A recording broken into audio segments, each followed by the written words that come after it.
Back again for another episode here of Real Sense Now. I want to thank you all for tuning in. This is your host, Dawood Bedrosian. Let me tell you what the show is really all about. We've designed the show to give you a sense of what's going on in the market, whether you're a buyer or whether you're a seller. We want to give you the facts as what lucrative investments are existing out there in the market, what to look for if you're looking for a property, an investment property, a vacation home, and some tips and tricks on buying fix or flips. But more importantly, we're here to show you how owning real estate is your cheat code to your success, plus a whole lot more. So if you're tuning in for the first time, we're live every Saturday at 11 a.m. with an hour-long show where we cover all things real estate. What's been going on this week has been quite interesting. Wouldn't you agree, Mr. Eric? Oh, yeah. So I hate to bite my tongue for expressing a sentiment that I was a little all too proud of over the last few weeks. And that, of course, is Florida emerging as the clear winner of COVID, the proverbial Olympic champion of the world, if you may, the gold medal winner of this race.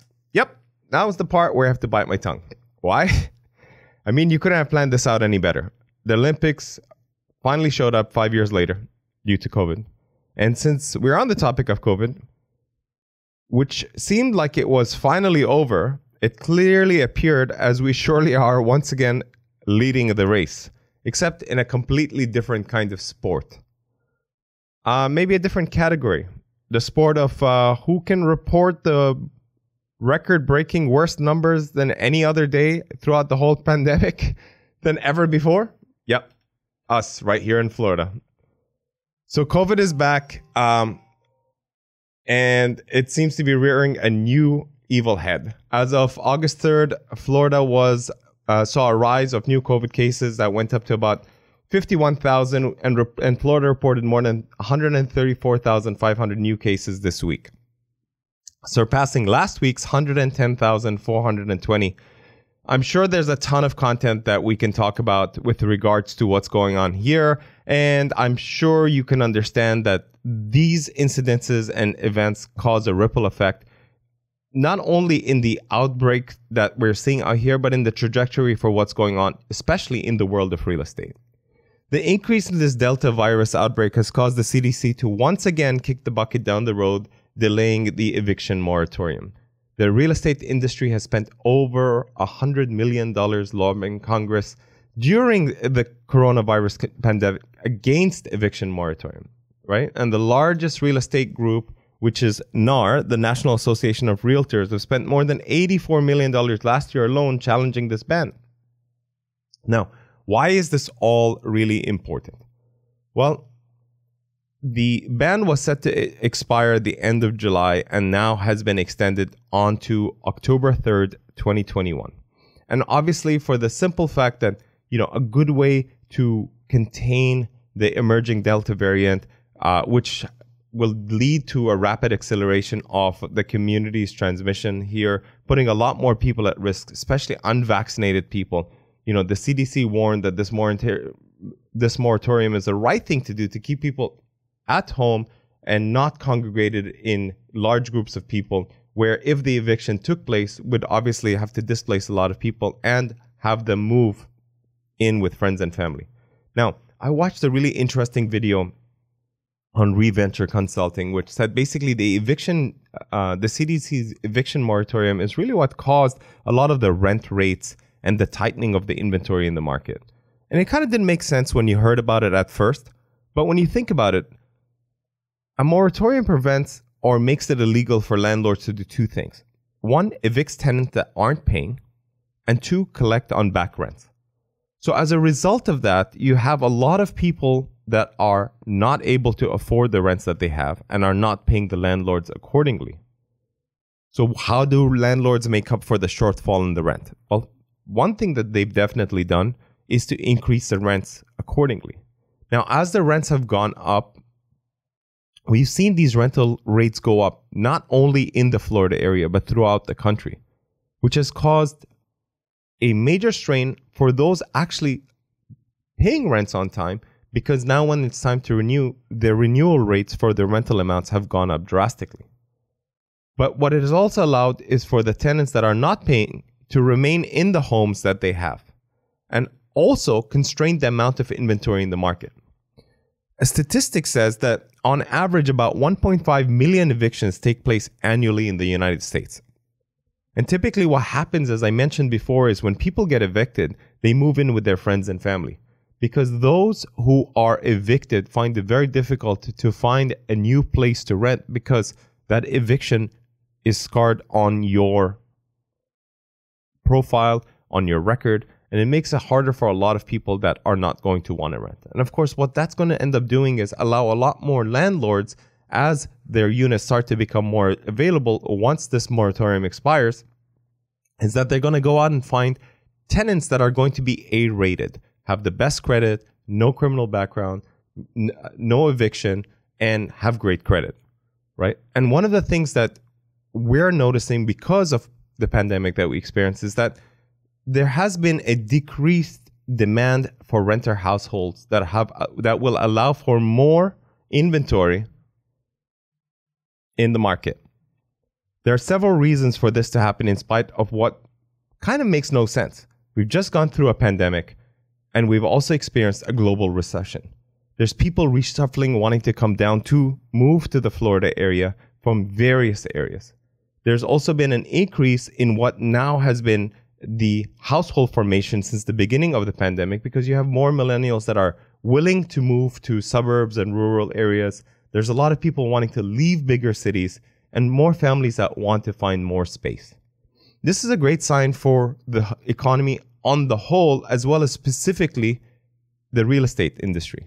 Typically on any given year, year over year, the US sees about 1 million households being formed, which is unusually high now, because those numbers as of July 2020 hit upwards of 3 million households being formed. And the rush of people who have put off moving into apartments because of the pandemic have basically started to do that all at the same time, based on all of the reasons why we explained before. Reshuffling, people wanting more space, people wanting to move into different areas, people are willing to relocate because they're able to work from home. More recent college grads striking out and moving, getting their roommates out of the way and moving into other places. But at the same time, what has also bolstered a lot of this has been an increasing saving from the stimulus checks that people have been getting in the past couple of years. So as I said, July 2020, we saw the number of new household formations increase to about 3 million. We've never seen that before. Home prices have increased, rents are surging, and rents all across America have been doing that as well too. You see, the reality is, when you have an artificial ban, which this eviction process is creating, what you're essentially doing is holding back that additional 1.5 million evictions that would have naturally taken place to stabilize this new home formation. Now, with that being the case, the surge in COVID numbers, which I'm of course all for to maintain the safety and prevent the spread of this virus, because we're definitely seeing it rampantly increasing wherever you go, has also caused a problem on the flip side of the situation. So I get the part of wanting to stay at home and containing this virus and keeping people safe, but at the same time, what it's done is the housing supply that we currently have was not built to meet the surging demand of the housing demand that we have. We've seen month over month increases in rent, for example, in June to be 1.8%. US typical rent throughout the country is about $1,800.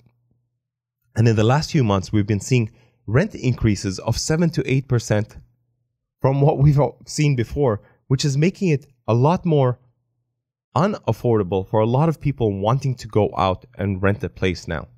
We're coming out of a recession. The US was down about 6 million jobs. Demands for rentals are rising, and the supply, generally speaking, is not there.